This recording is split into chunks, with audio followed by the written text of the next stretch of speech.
Hola a todos, muy buenas a todo el mundo, donde sea que estés recibiendo esta señal. Es un placer estar nuevamente acá, conectándonos y participando de estas charlas, de estas jornadas de poder conversar, compartir, aprender y crecer en todo lo que Dios nos ha asignado.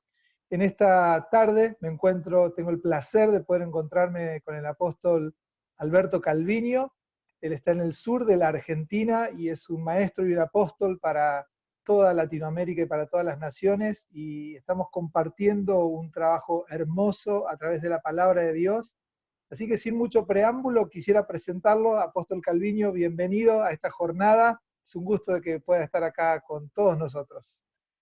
Muchas gracias, Rodrigo. Un saludo a todos los que van a estar viendo esta charla, escuchando y, bueno, dispuestos a poder charlar un poco, compartir y ser edificados también en aquellas cosas que tienen que ver con el desarrollo de nuestra tarea, ¿no? Que básicamente es la predicación de la palabra, ¿no? Sí. ¿Sabes qué? Hice dos charlas anteriores con maestros y Sí. pastores, y arrancamos siempre con esto de 2 Timoteo 2:15, con este llamado de Pablo a saber trazar, ¿no? La NBI lo marca como trazar, y me encanta esa palabra. Entonces quería preguntarte, a través de todos estos años de ministerio que tenés, de todo este trabajo en Latinoamérica y en las naciones que están llevando adelante, y todo lo que venimos viendo de parte de Dios, ¿cuál crees que es la importancia y la trascendencia de este llamado de Pablo, y no solo a Timoteo, sino también a todos los ministros del siglo XXI, a quienes recibimos esta carga y este llamamiento? Creo que la importancia es vital, ¿sí? O sea, no hay manera de que le quitemos valor o importancia o trascendencia a lo que es la preparación, ¿no? Ser un obrero aprobado. Fíjate que Pablo habla de un obrero aprobado y no dice que sabe manejar bien la iglesia, que sabe de estrategias, de marketing, de organización, de personas, cómo ser un líder exitoso. Para Pablo la única definición que encuentra, o la más trascendente, porque es la que menciona con respecto a un obrero aprobado, es que traza bien la palabra de verdad, ¿no? Entonces eso ya nos marca la importancia que tiene, y sobre todo, ¿sabes qué? Ha habido épocas de la historia de la iglesia en que la predicación de la palabra ha tenido una relevancia muy importante, y no solo la predicación, sino la preparación en cuanto a eso. Y yo creo que las últimas décadas de la iglesia evangélica se ha minimizado demasiado. Hay otras cosas que no son malas, pero que han ido ocupando un lugar dentro de lo que es la liturgia evangélica, y la predicación de la palabra, o la verdadera predicación de la palabra, ha ido perdiendo de alguna manera valor, o ha ido perdiendo peso, ¿no? Y bueno, eso demuestra de alguna manera tantas deficiencias que tiene la iglesia. Ah, tremendo, porque sí, comparto que históricamente ha habido una devaluación progresiva en cuanto a la palabra, pero señalamos también que este ha sido un tiempo donde el Espíritu Santo ha levantado estas demandas para nuestra generación, y bueno, a través Es, del ministerio de personas como ustedes que han venido bregando por esto, ¿no? Y esto creo que, bueno, es vital para este tiempo, para todos los que nos están escuchando en la preparación. ¿Cómo has recibido vos de manera personal, porque también reconocemos tu ministerio a lo largo de todo este tiempo y de todas las estaciones que hemos venido pasando, pero cómo lo tomaste vos a nivel personal, esta demanda de aprender a trazar? ¿Cómo ha sido tu viaje? Aunque sea una pequeña pincelada acerca de lo personal, ¿qué implicó para tu vida personal y tu ministerio esto de aprender a trazar la palabra? sí, siempre fue, creo que por una gracia también de Dios muy marcada desde mi época de seminarista, siempre fue una inclinación muy grande a la lectura de la palabra, no solamente de la palabra, sino de libros que tenían que ver, temas como la homilética. Siempre estuvieron allí ocupando un lugar importante dentro de lo que es la preparación, la elaboración de mensajes, de material. Así que en lo personal, si bien este último tiempo creemos que se ha ido incrementando por distintas razones que tienen que ver con la asignación divina, siempre estuvo esta carga, nunca fue un tema menor en mí, por lo menos, siempre estuvo la carga de tratar de hacerlo bien y de enseñar en la medida en que podía también, como un principio básico, ¿no es cierto?, la buena exposición de las Escrituras. Ah, qué bueno. Al final, la última pregunta que quiero hacerte es como un mensaje para todas las personas, así que quisiera que guardes algo de esto, de cómo lo asumiste y cómo lo transmitirlo a las nuevas generaciones. Pero ahora quisiera que pudiéramos charlar acerca de si es que hay o no asuntos preliminares a la hora de interpretar y de hacer este trazo. Porque como ministros a veces vemos que tenemos como pueblo evangélico sobre todo un tipo de lectura bíblica que a veces es como muy paracaidista. Abro la Biblia, y le hemos llamado bibliomancia, a veces los predicadores en esto, ¿no? Y Sí. si bien nunca hacemos bromas con eso, pero de alguna manera eso refleja un poco el paradigma en cuanto a la producción de sentido de las escrituras, cómo el pueblo cristiano, evangélico, pentecostal y de herencia carismática ha ido extrayendo sentido y cuál es también ahora la demanda. Así que quería preguntar, en medio de ese contexto de donde venimos todos nosotros, cómo aprendimos a leer la Biblia, cómo aprendimos a escuchar a Dios en el texto y en la vida cotidiana, ¿crees que hay asuntos preliminares que nos ayuden, digamos, a mantenernos en un trazo correcto? Hay reglas, podríamos decir, porque uno aprende a trazar a veces en la escuela con una regla, una línea recta. Sí. ¿Existe algo así o sería algo descabellado o forzado creer que existen reglas que nos ayuden a trazar? Ya, creo que lo que vos decías con respecto a lo que hemos visto en las últimas décadas y hablábamos recién, ha llevado justamente a una, a ver, qué palabra usar, ¿no? Pero una muy distorsionada interpretación de las Escrituras, ¿no? Yo estoy realmente, miro y hablo de las últimas décadas porque ya tengo unas cuantas décadas encima y conozco también, he pasado otra época donde si bien había distintos pensamientos a lo mejor o no había tanta luz sobre ciertos asuntos, había una mejor interpretación. Las últimas 3 décadas, por lo menos, 3, 4 décadas, eso ha mermado y hay una malísima interpretación de las Escrituras de los predicadores, ¿no? Yo me alarmo cuando escucho, a veces mirás por televisión, encontrás, no sé, algún programa a la noche y ves cada predicación es que realmente no tienen ni pie ni cabeza en función del sentido de las Escrituras. Yo creo que en primer lugar necesitamos asumir la trascendencia que tiene. Creo que ha habido mucha desidia y mucha ignorancia en esto. Nadie lo hace por mal, en términos generales por lo menos, ¿no? Nadie lo hace a propósito, pero sí hay mucha desidia y mucha ignorancia. Desidia es que no me preocupo demasiado, a veces los pastores están tan llenos de actividades, ¿no? Sirviendo las mesas, ¿no?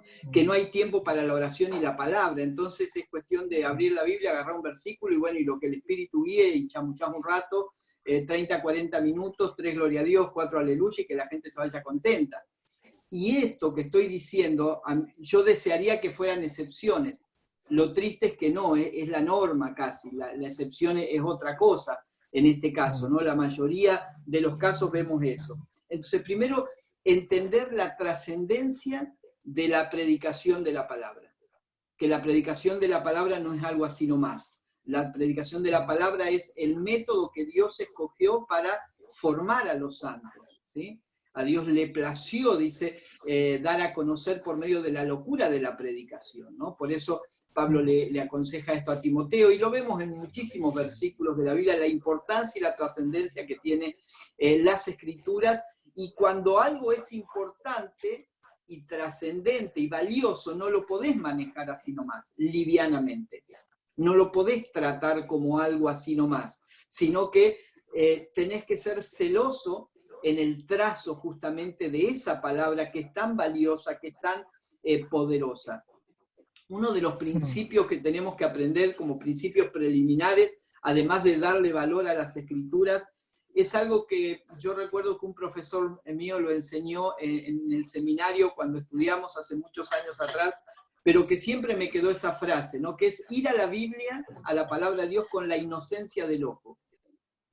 Y la inocencia del ojo significa que vas sin ideas preconcebidas. O sea, vas a la Biblia a dejar que la Biblia hable y no a hacerle decir a la Biblia o buscar los versículos que apoyan lo que vos crees. No sé si se entiende. Sí, ¿Sí? sí. No vas con un espíritu ya preconcebido, una idea preconcebida. Bueno, yo creo esto porque esto es lo que me enseñaron. A ver ahora qué versículos avalan, con qué versículos enseño lo que yo creo. Sí, que Y eso es algo que sucede permanentemente. permanentemente y creo que en muchos casos inconscientemente, pero que es Exacto. casi, que está bueno poder plantearlo, porque yo me acuerdo de eso mismo también, y creo que nunca lo había pensado hasta que alguien lo comentó, y dije, wow, no me había claro, yo cuántas veces he ido a buscar lo que yo quiero, voy a buscar un justificativo. Exacto. Bueno, eso es lo que tenemos que entender, que la palabra de Dios nunca es un justificativo para lo que nosotros creemos. La palabra de Dios es la que nos tiene que hablar, no nosotros hacerla hablar o hacerle decir lo que nosotros queremos, sino permitir que ella nos hable. Y eso a la hora de interpretar las Escrituras hace toda la diferencia. Porque cuando vos vas con, ya tenés un pensamiento preconcebido, vas a encontrar, no sé si habrás escuchado como a modo de ejemplo, ¿no? He hablado bastante en este último tiempo de algo que a mí me ha llamado mucho la atención, que es el concepto que la Iglesia Evangélica tiene de adoración. Sí, ¿No? sí. El concepto evangélico de adoración es cantar, y es cantar canciones lentas en términos generales, ¿sí? Y cuando yo me puse a buscar en la palabra de Dios, tratando de aplicar este concepto de la inocencia del ojo, porque inconscientemente me di cuenta que yo digo, pero hay muchos versículos que hablan de adoración en la Biblia. Y es cierto, el problema es que yo al leer adoración asumía que tenía que ver con canciones, pero cuando empezás a leer sin ese entendimiento preconcebido, dejando que la Biblia hable, yo me encontré con que nunca, nunca, nunca la Biblia relaciona adoración con cantar ni con música. Nunca tuvo que ver con eso, ni en el Antiguo Pacto ni en el Nuevo Pacto. Nunca. Entonces, y te puedo asegurar que el 90% de los cristianos evangélicos lee adoración en la Biblia y asume enseguida piensa en alguien levantando las manos y cantando, o tocando un instrumento. Porque leemos con ideas preconcebidas. Entonces necesitamos cambiar esos conceptos. Lo mismo pasó con el concepto de bendición y otros tantos conceptos que asumimos que son de una manera, y cuando vamos a la Biblia encontramos versículos que avalan eso, pero lo avalan porque nosotros le damos esa interpretación. Pero cuando lees fríamente te das cuenta que no está diciendo eso. Sí, sí, totalmente. Y con Entonces, respecto a esto, por ejemplo, sí. sí. No, sí, sí. No, por favor, No, continúa. decía, si querés seguir con esto de la inocencia del ojo, sino algunas otras cosas preliminares. Sí, avanzamos un poquito. Sí.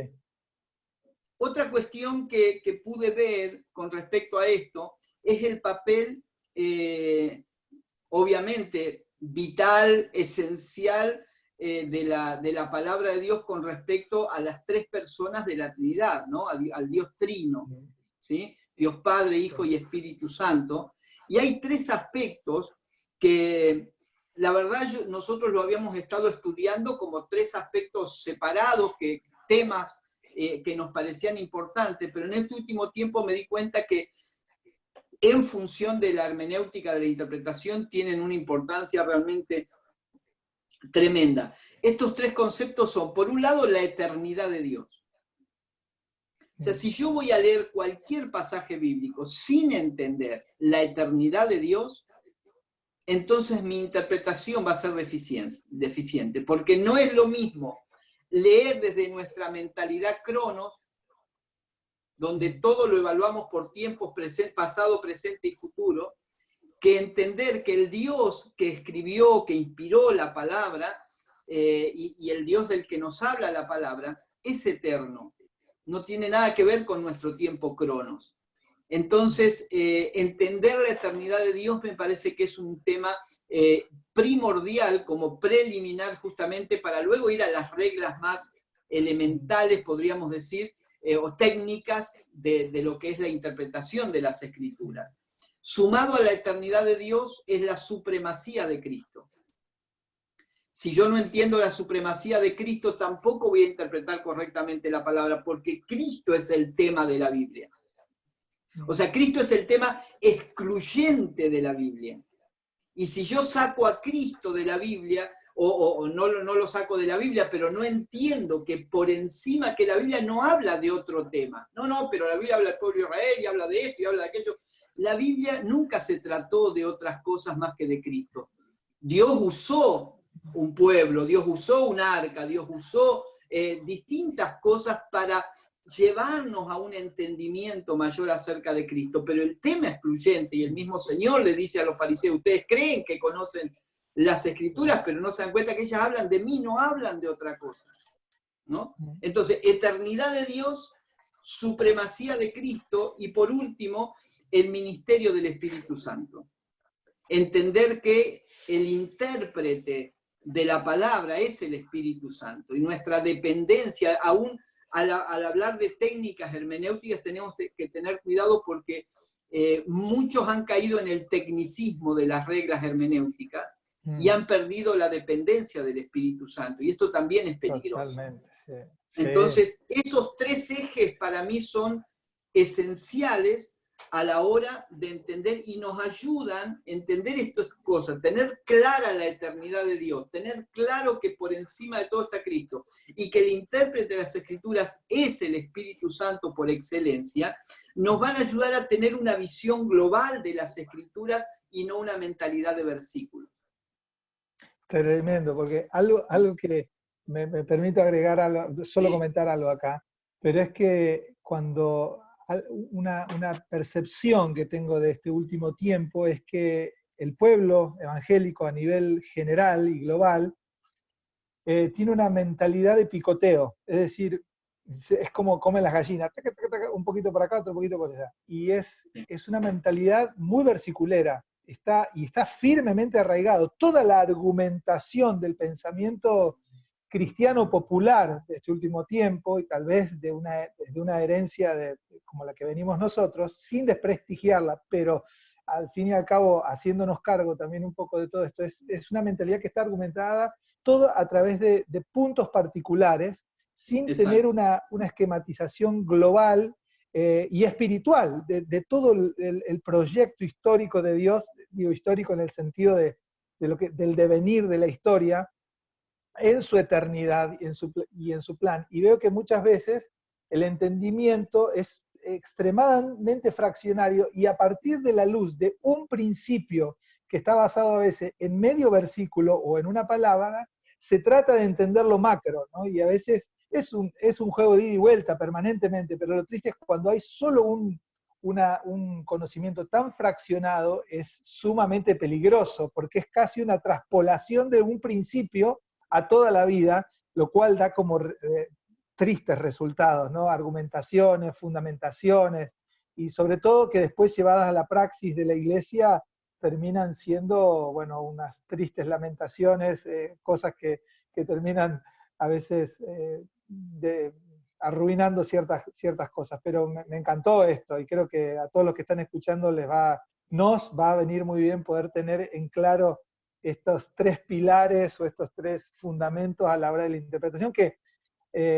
pensaba, esto surge a su vez de la misma escritura, porque lo podemos ver tanto a los apóstoles interpretando desde esta perspectiva, interpretando el entendimiento profético, la lectura del Antiguo Testamento desde este lugar, comprendiéndolo y componiéndolo al trazar para la iglesia todo lo que tenía que venir desde estas perspectivas. Exacto, o sea, es que hay varias partes que los apóstoles utilizan, el apóstol Pablo, Pedro, utilizan aspectos o pasajes del Antiguo Testamento, y es muy interesante ver qué tipo de interpretación le dan ellos. Sí, eso, ¿no? es un porque, tema para un video. Sí, es tremendo, porque cambia totalmente, porque justamente ellos no interpretan desde los versículos y desde el plano lineal, temporal, sino que uno se da cuenta que interpretan, porque hasta ciertas interpretaciones parecieran forzadas. Si las hiciéramos nosotros, cualquiera la podría cuestionar. ¿no? Totalmente. Son, Pasajes de hecho, parecidos, sí.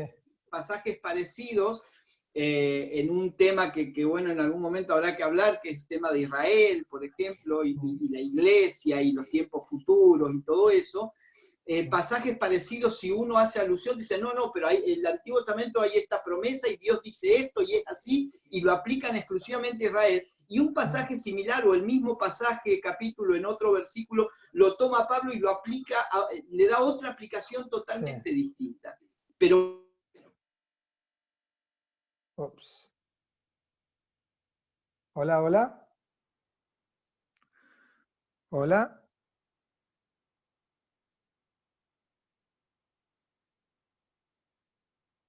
Hola. entender, al interpretar la Hola, hola. palabra, Se cortó un poquito, me parece. ¿Puede sí, ser? decía que A ver. Sí. quedaste congelado un ratito, no sé si la voz Ah, salió bien. no, no sé de dónde fue, de acá o de allá. Bueno, ok, retomamos entonces. Sí, decía que ahí es donde entra el propósito eterno de Dios, que yo lo tomo como una de las reglas, principales reglas hermenéuticas justamente, de entender que la Biblia se trata de un propósito eterno, y si no entendemos ese propósito eterno, cualquier interpretación que hagamos será parcializada, caprichosa, y no responderá. Toda interpretación que hagamos de las Escrituras tiene que responder a ese propósito eterno. Oh, tremendo. Eso me quiero quedar ahí un ratito que hablemos del propósito Sí, eterno como clave hermenéutica, porque ahí lo señalás como, o sea, uno no tiene un claro entendimiento, terminará a veces componiendo la historia de una manera muy fragmentaria y pobre.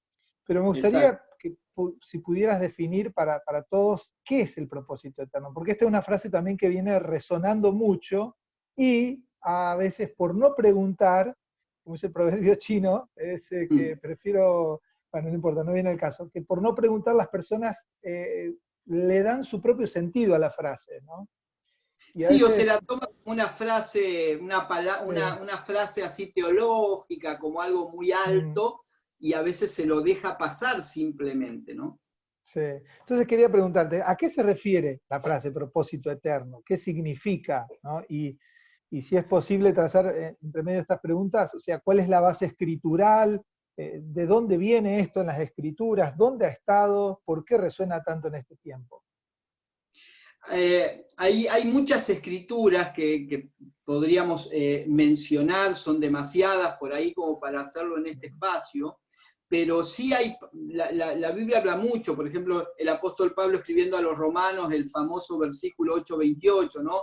Que Dios dispone todas las cosas para el bien de los que lo aman, los que han sido llamados de acuerdo a su propósito. Yo me acuerdo que hace algunos años atrás surgió todo un mensaje, ¿no? Dios tiene un propósito para tu vida, ¿no? Y no era malo el mensaje en ese momento porque la iglesia venía hace un tiempo una enseñanza, 4 o 5 décadas atrás, una enseñanza que nos tiraba muy abajo, como que nosotros éramos gusanos de Jacob, una porquería, no servíamos para nada, ¿no? Y entonces tratando de revertir ese sentido de menoscabo que tenían a veces los creyentes evangélicos, se le trató de dar una cierta dignidad o mostrar que la palabra de Dios le da importancia al ser humano, y empezó el tema de Dios tiene un propósito para tu vida, ¿no? Y eso se llevó a tal punto, como siempre nos vamos a veces de la ley del péndulo, ¿no? De un extremo al otro, que todo tenía que ver con propósitos individuales. Entonces, lo único que le interesaba a la gente era descubrir cuál es mi propósito, cuál es tu propósito, Dios va a hacer realidad mi propósito, Dios va a hacer realidad tu propósito. Y cuando vamos a la palabra, encontramos que si bien hay asignaciones particulares, Dios tiene un propósito. Y ese propósito es eterno. Entonces, tendríamos que definir, y a eso se refiere Pablo cuando dice los que conforme a su propósito fueron llamados. No a nuestro propósito, sino al propósito de Dios. Y después en Efesios 1, Efesios 3, Pablo habla de ese propósito eterno, ¿sí? Hay algunas palabras que según las versiones se usan, no tengo en mi mente todas ahora, pero algunas sí que recuerdo, casi como sinónimos de propósito, ¿sí? El propósito eterno podríamos definirlo como la plena intención de Dios. ¿sí? La plena intención. ¿Qué se propuso Dios en la eternidad? O sea, ¿cuál es la razón del mundo, la razón del ser humano, la razón de todo lo que Dios hace y de todo lo que sucede? Eso es el propósito eterno de Dios. Por eso no es algo así nomás. Es la esencia de Dios mismo. ¿Cuál es su plena intención? Pablo también lo llama el misterio oculto desde los siglos a ese propósito. Lo llama plan, lo llama misterio, ¿sí? El designio, Efesios capítulo 1, el designio de su voluntad, según también las versiones. Entonces, todo eso tiene que ver con que Dios no actúa reaccionando ante las situaciones. Dios no dijo, bueno, vamos a crear el mundo y vamos a ver qué pasa, ¿no? No, hubo un plan diseñado, un plan determinado por Dios. O sea, Pablo no habla de la idea eterna de Dios. No, es un plan, es más que una idea. Entonces el propósito de Dios es un plan, es un misterio, es un designio, es su plena intención, y entonces todo lo que Dios hace y dice tiene que ver y tiene que responder a ese propósito eterno. ¿Se entiende? Tiene que responder a ese propósito macro. Es como el plano de una casa, ¿no? Si vos vas a hacer una casa, tenés un plano. Ese plano es el diseño general. Después va a haber personas haciendo distintas cosas. El electricista va a estar trabajando en un área, el plomero en otra área, pero no es cada uno haciendo su casa. Cada uno cumple una asignación, pero todos responden a un mismo diseño, que es el propósito eterno de Dios. Cuando no entendemos esto, tampoco podemos entender las Escrituras, vamos a incurrir en malas interpretaciones, porque cualquier interpretación tiene que responder al propósito eterno de Dios, si no, no es correcta. Y en ese sentido, por lo menos en lo personal, entiendo, tengo muy claro que el propósito eterno de Dios es el reloj de Dios que determina los tiempos y las acciones divinas. ¿Sí? Entonces, si no entendemos propósito eterno, ¿cómo podemos leer la Biblia correctamente? Vamos a leer cositas, vamos a leer versículos, frasecitas lindas para repetir, pero no vamos a entender que Dios dejó un mensaje que tiene que ver con ese propósito eterno, que en definitiva, para definirlo en palabras de Pablo, se resume en reunir en Cristo todas las cosas. Ese es su eterno propósito. ¿Sí? Reunir en Cristo todas las cosas, por eso otra vez volvemos a la supremacía de Cristo, relacionada con este propósito eterno. Tremendo, sí. Creo que estaba pensando en que para una iglesia y para una interpretación que está solo afanosa de encontrar recursos personales y estímulo personal, esto puede sonar un poco deprimente, pero qué revolucionario que es esto en nuestro contexto. Creo que no somos los primeros en caminar a la luz de estas cosas. Ha habido en la historia oleadas de revelación, de entendimiento, que bueno, a veces se fueron marchitando o apagando, pero qué necesario en este tiempo es, lo considero como una revolución, no en el sentido de lo violento, sino en el cambio de paradigma. Creo que esto está posicionando a la iglesia en un cambio de paradigma, como se viene hablando, ¿no? de un evangelio antropocéntrico a un evangelio cristocéntrico. Y la clave hermenéutica no está en aprenderse un nuevo léxico, sino que la clave de interpretación de realmente el mensaje de Dios para las naciones en todas las edades está en volver a la palabra conforme a su propósito, ¿no? Y no conforme a la necesidad.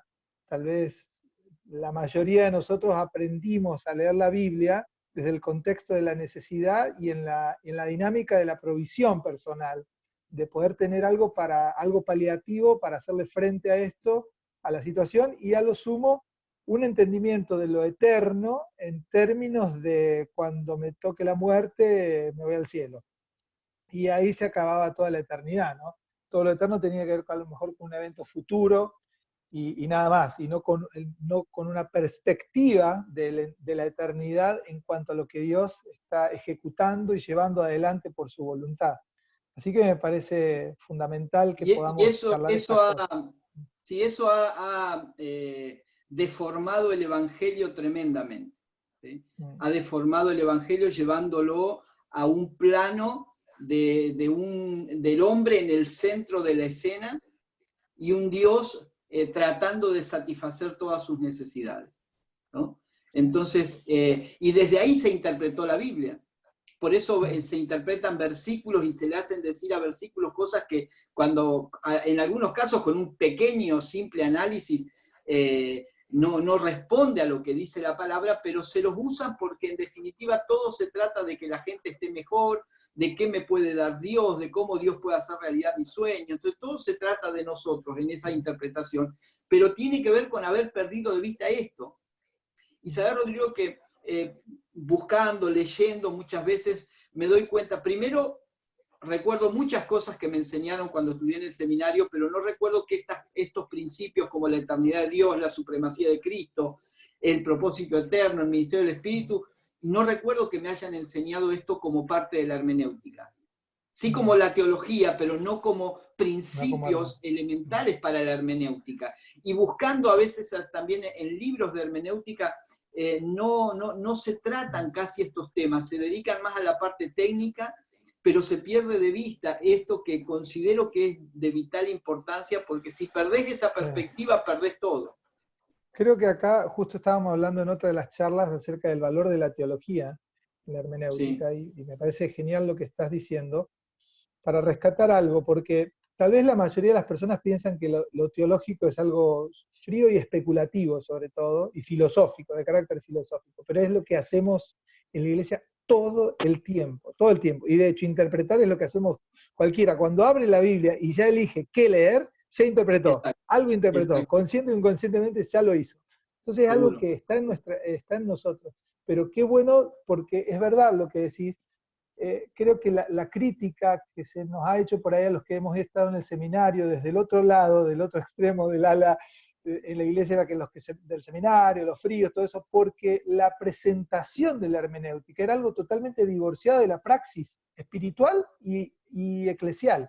Entonces se lo presentaba como una herramienta que podía funcionar en cualquier lado. Y de hecho la hermenéutica tiene esa connotación de que es una interpretación de textos para un montón de cosas, pero cuando se lo divide de la vida del espíritu, cuando se lo saca también del entendimiento teológico necesario y se lo desconecta de eso, se convierte ahí sí en una herramienta muerta que no es muy diferente del análisis de la Ilíada, del Quijote de la Mancha y de lo que podamos hacer con la carta de un abogado o la interpretación que los abogados hacen en una corte a la hora de interpretar una ley y aplicar algo, ¿no? Así que considero esto que acabas de mencionar sumamente valioso y necesario para nuestra generación, para este tiempo de la iglesia. Y pensaba mientras compartías esto, acerca de qué triste, por lo menos lo tengo como una valoración un poco negativa, de que nos haya pasado tanto tiempo y que las masas evangélicas hayamos sido tan indoctas en la palabra que hemos permitido que esto pase en nuestras narices y queriendo creer dejamos la palabra de lado, porque a lo mejor, bueno, por el contexto, por un montón de cosas que nos llevaría tiempo a analizar, pero yo en lo particular, lo hablo acá a veces en nuestra casa y celebro mucho todo este tiempo en cuanto a este celo en la palabra que no nace de un espíritu revisionista, sino de la fidelidad y de la pasión por vivir la plenitud del Evangelio, ¿no? Aunque eso tiene unas connotaciones fuertes hacia nosotros mismos en el hecho de desconstruir cosas, pero alentamos a todas las personas que están escuchando realmente a conectar esto en el Espíritu de Dios, en la eternidad del Señor y en la supremacía de Cristo, ¿no? Que a lo sumo para muchos ha sido solo como una frase, pero llevado a la hora de la interpretación es fundamental y es tan relevante, ¿no? lo que va a ir surgiendo de todo esto. Tenía unas preguntas más, pero creo que muchas se han ido contestando. Sí, perdón.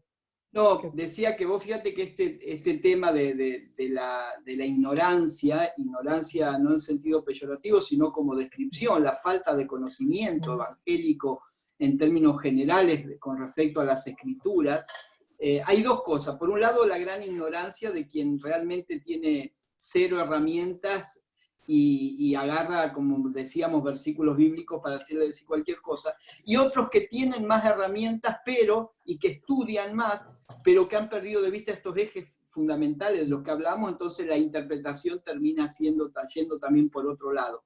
Pero en muchos casos, fíjate cómo la mala interpretación lleva a eso. Hay un versículo que muchas veces se ha utilizado en esa puja que hubo en alguna época entre pentecostales y no pentecostales, bautistas o metodistas, ¿no es cierto? Entonces, los bautistas, metodistas y otras denominaciones eran los estudiosos eran los del estudio, los de la letra, y los pentecostales los del espíritu, ¿no? Y el texto famoso era porque la letra mata, pero el espíritu es el que da vida, ¿no? Entonces, Iba a mencionar eso hace un momento atrás. ¿Para qué estudiar tanto, no? Y cuando uno lee ese pasaje de Corintios, no tiene absolutamente nada que ver con eso. O sea, nunca Pablo está hablando de estudio de las escrituras, o no estudio del mover del espíritu, de Pentecostés. O sea, no está hablando de nada. Lo que Pablo está diciendo es que la letra que mata es la ley. Sí. Y el espíritu que da vida es el nuevo pacto. O sea, está hablando de antiguo y nuevo pacto, si uno lee el contexto, y está hablando de ley y de ser guiados por la ley o ser guiados por el Espíritu, ¿no?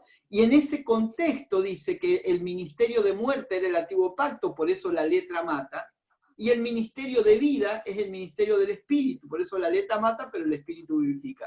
Pero cuando sacás ese versículo y lo llevas a un plano que no tiene nada que ver, se cae en este tipo de situaciones. Sí, y es terrible porque ese mismo pasaje es casi un bastión, ha sido un bastión para argumentar la vida espiritual, y precisamente queriendo decir que como que el Espíritu nos enseña todo, o sea, cae por su propio peso. Es terrible el peso de ese propio pasaje para argumentar algo que es totalmente lo contrario a lo que quiere decir. Incluso me encanta ese pasaje en el contexto que lo menciona Pablo, porque también más adelante, 3 versículos más, y comienza a hablar mucho de la revelación y de la conversión ahí. Pero es interesante lo que sucede, porque a veces este mensaje que venía de este versículo, de esta idea, era un mensaje casi anti-intelectual, ¿no? Exacto. Lo intelectual no puede convivir con el espíritu. Y es interesante lo que dice ahí, hacia el pasar, Pablo dice, cuando leen a Moisés, hay un ejercicio de lectura que las personas no pueden llegar a interpretar el propósito y lo están leyendo. O sea, hay algo, están trabajando con los textos, están trabajando con los rollos, están incluso en la memoria y todo lo que eso implica, como el pueblo hebreo participaba en la interpretación. Pero es tan interesante eso, están leyendo y cuando leen no pueden comprender porque, bueno, hay todo un proceso espiritual, precisamente, claro, que tiene que ver con la obra del Espíritu Santo. Pero hay una implicación, o sea, esto es parte de nuestra herencia, el poder leer, el poder conocer y el tener que interpretar, ¿no? Que la interpretación no es algo que nos viene desde afuera, sino algo que se produce en el contexto de la lectura, no solo de la forma de la letra, sino del propósito de esa letra, que tiene que ver precisamente con lo que estabas mencionando, el propósito eterno. Buenísimo, buenísimo. Así que nos quedan, yo tenía para preguntarte acerca de cómo el propósito eterno, digamos, condiciona o potencia la práctica de la iglesia, pero creo que mucho de esto ya lo hemos podido ver a través de la charla. No sé si quisieras comentar algo acerca de esto, la praxis de la iglesia en el contexto del propósito eterno. A ver, creo que volvemos a lo mismo, ¿no? Es un tema tan transversal a todo lo que es el Evangelio, el propósito eterno de Dios, que afecta a todo. Afecta la teología que vas a tener, tu mirada hacia los tiempos futuros va a cambiar si vos entendés el propósito eterno de Dios, o si no lo entendés, va a variar. La hermenéutica va a variar, y la práctica de la iglesia y de la vida cristiana también va a cambiar, porque está determinada por ese propósito eterno. O sea, entender el propósito eterno tiene que cambiar la forma en que hacemos iglesia. Tiene que cambiar la forma, aún, mirá el punto, la forma en que oramos. Tiene que ser determinada por el propósito eterno. Hay un relato en el libro de los Hechos que es muy interesante. Cuando Pedro y Juan son encarcelados y después son liberados, dice allí Hechos capítulo 4, ellos vuelven y los creyentes que estaban en una casa reunidos hacen una oración, ¿no? La oración de los creyentes allí en Hechos 4:23, por ahí, a partir de allí creo, y es muy interesante analizar esa oración. Porque si nosotros, cualquier creyente tipo evangélico medio de hoy, en una situación similar, lo que estaría orando es: Señor, libranos. Señor, libranos de la cárcel. Señor, hacenos invisibles para que cuando andemos la policía no nos vea. Señor, reprendemos al espíritu de persecución, ¿no? Y bueno, hay una reunión de guerra espiritual para atar a los demonios, para que los apóstoles no sigan siendo encarcelados. Pero uno lee, eso es cuando no entendés el propósito eterno y crees que el eje del mundo sos vos, entonces, Señor, tenés que librarme. Pero estos discípulos que desde en sus comienzos entendían el Evangelio, no estaba tan contaminado como ahora, entendían el propósito eterno, dice: Señor, primero reconocen quién es Dios, creador del cielo, de la tierra, que por tu palabra, que pum, que pam, y después dice: mira sus amenazas, porque no ignoramos la realidad que estamos viviendo, y luego dicen algo tremendamente importante: y concede a tus siervos que con todo denuedo prediquemos tu palabra. O sea, nunca pensaron en su supervivencia, nunca pensaron en su bienestar. Lo único que había en su mente y lo que producía la oración, ¿sí?, era el entendimiento de que el Evangelio a cualquier precio tenía que avanzar. Entonces su oración no fue: Señor, libranos para que no nos encarcelen, para que no nos azoten, para que a nosotros no nos pase nada y puedan declarar, este gobierno romano pueda declarar el día tanto como el día de los evangelios. No oraron nada, no les interesaba eso.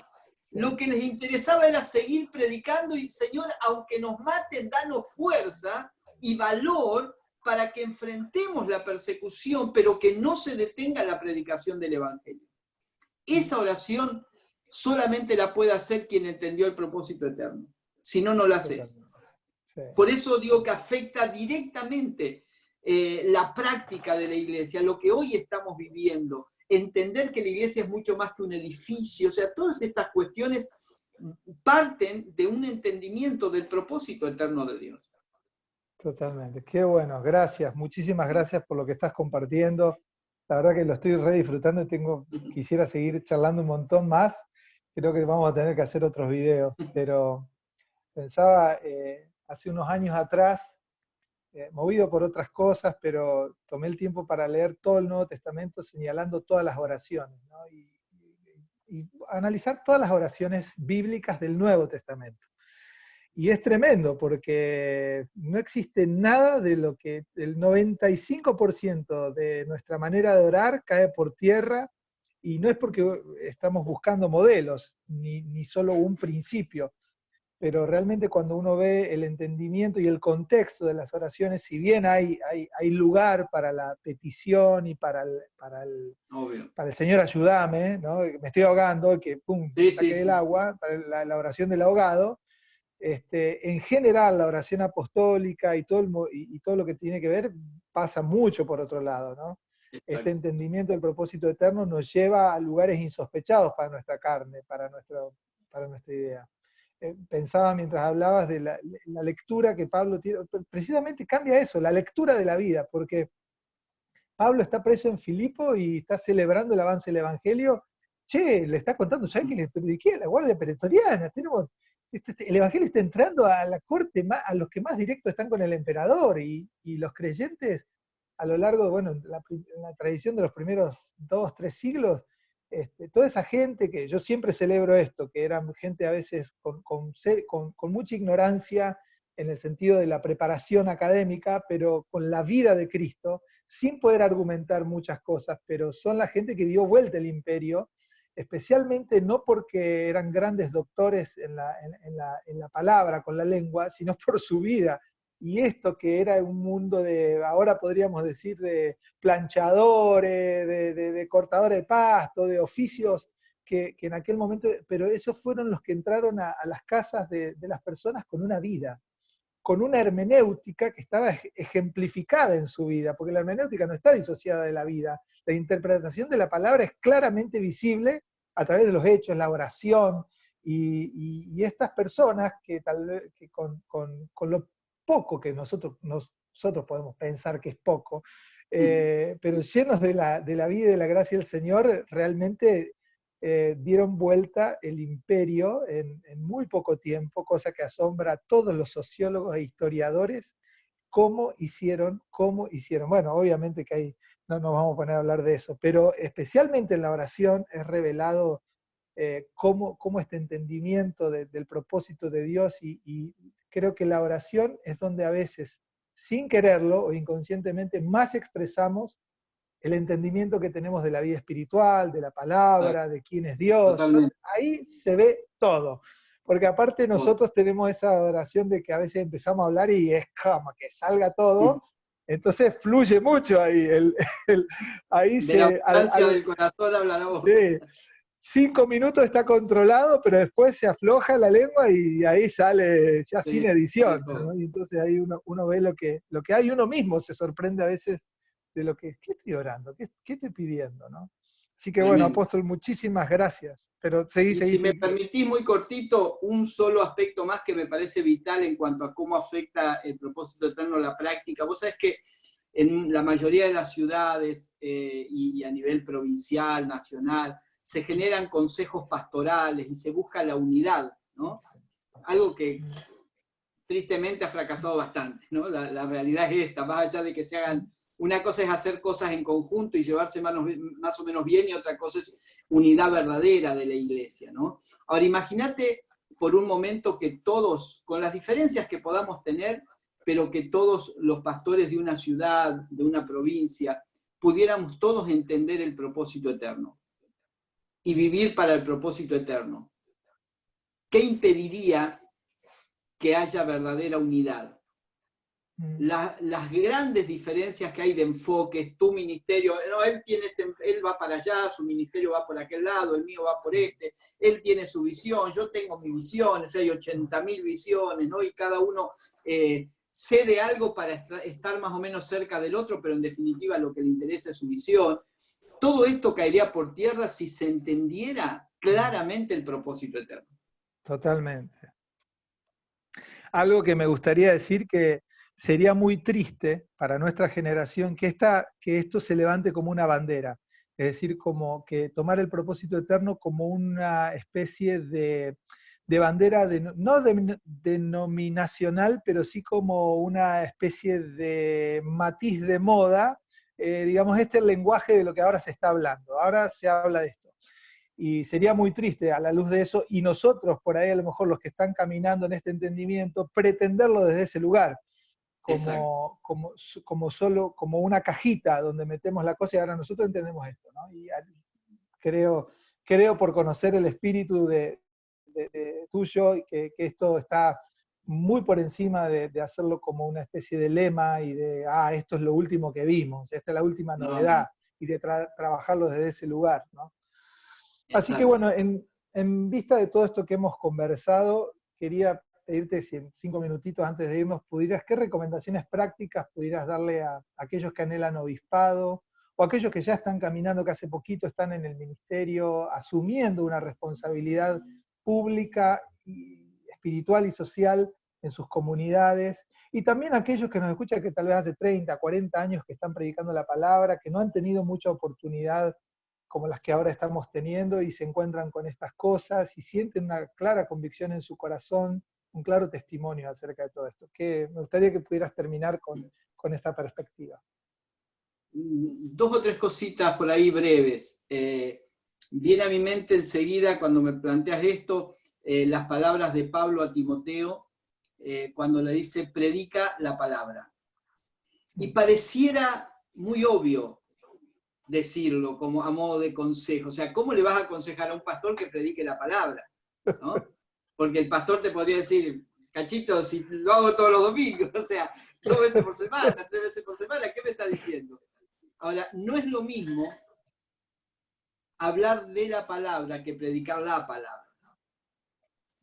No es lo mismo hablar de nuestras ideas apoyándolas, como ya expresamos en algún versículo bíblico, que predicar la palabra. Entonces no es menor el consejo de Pablo a Timoteo, predica la palabra.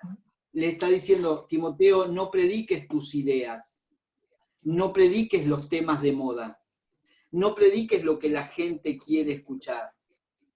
Predica la palabra, porque tu mensaje debe ser la palabra. Entonces cobra relevancia si sirve a modo de consejo, asegurarnos de que lo que estamos predicando es la palabra. No es lo que otro piensa, sino que es lo que Dios nos ha hablado, y obviamente eso va a ir regado con todo lo que hablamos con respecto a la preparación, ¿sí? Hermenéutica, la preparación en la lectura. Pablo habla de ser ministros competentes del nuevo pacto. Esto significa no neófitos, no ignorantes, sino competentes en el entendimiento de algunas cuestiones centrales, como el nuevo pacto, que también, algunos dicen, ¿qué es esto del nuevo pacto? ¿Es un tema nuevo? ¿Es una doctrina nueva? O sea, quien pregunta esto y no entiende el nuevo pacto nunca puede entender el Evangelio, el pacto que estamos viviendo.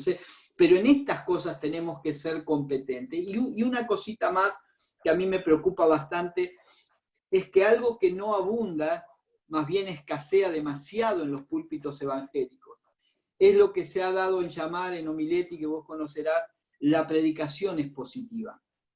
Sí. La predicación expositiva es la exposición de la palabra. Por eso Pablo dice en Corintios, exponemos el misterio de Dios en sabiduría.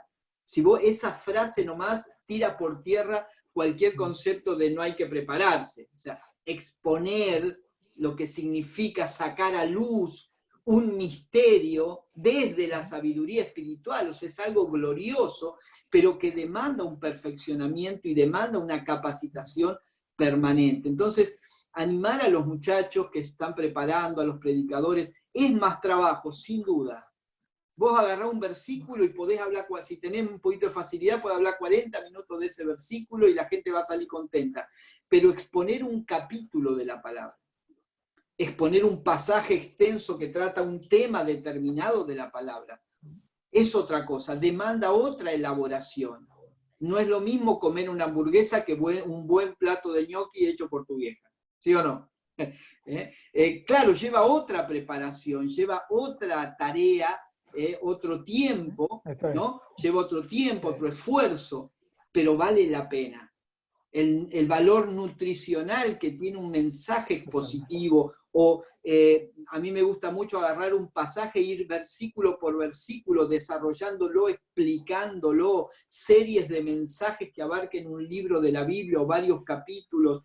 O sea, son todas cosas que en el mundo pentecostal casi son una rareza, pero que serían por lo menos un consejo que puedo darle a aquellos que realmente quieren dar a conocer el mensaje completo de la palabra de Dios, un alimento suculento, que sustente, que nutra realmente y que forme a Cristo en la vida de las personas y no solamente los haga sentir bien.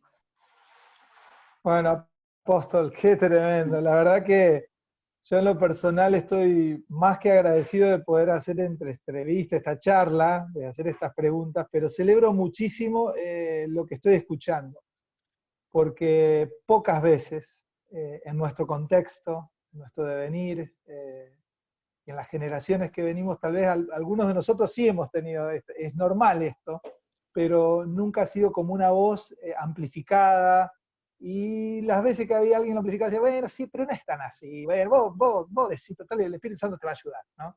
Y que no estamos negando la espiritualidad, la dependencia del Espíritu Santo, sino más que nunca ir a lo profundo para poder realmente trazar, ver el panorama eterno de Dios y poder realmente no estar entreteniendo, sino predicando la palabra. Cuando mencionaba ese, me daba risa porque en varios momentos yo iba pensando ciertas cosas y digo, vamos a los mismos lugares en la palabra. Y qué lindo, porque bueno, a mí me hace mucho bien y me gusta y me encanta, pero más allá de los términos personales, de lo que a mí me guste, entiendo espiritualmente esta demanda, esta carga, y este mensaje que estás anunciando y que estás ministrando a todas las naciones. La verdad que más allá de que a mí en lo personal lo entienda y me guste, entiendo de parte de Dios también la urgencia y la necesidad para todas las generaciones que tenemos de trabajar seriamente, serios no de serios, sino ser serios en la palabra,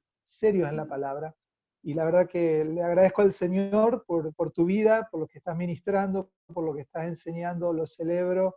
Y bueno, desde este humilde lugar queremos compartirlo con todas las personas también para que podamos seguir trazando y animando, como hicieron los de Berea y como toda persona que realmente tiene el testimonio del Señor, sabe que va a pesar la palabra, va a darle lugar al Espíritu Santo, va a considerar con las Escrituras y el testimonio del Espíritu las cosas que han sido mencionadas aquí en este video. Así que, apóstol, muchísimas gracias por tu Un tiempo. placer.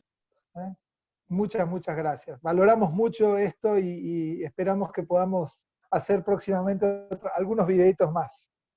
No hay ningún problema. Gracias a vos, Rodrigo, y bueno, a todos los que estén mirando, que puedan realmente esforzarse en poder ser ministros competentes de la palabra, obreros aprobados, que trazan bien la palabra de verdad. El mundo lo está necesitando, la iglesia lo está necesitando de manera imperiosa, así que manos a la obra. Amén, amén, manos a la obra. Amén. Bueno, nos despedimos. Un abrazo grande allá en el sur, en la Patagonia, en Río Grande específicamente. Río Grande, Tierra del Fuego. Desde la Ulaye a Río Grande, de Río Grande a las Naciones. Gracias por haber estado ahí, gracias por tu tiempo, a tu familia, a toda la congregación.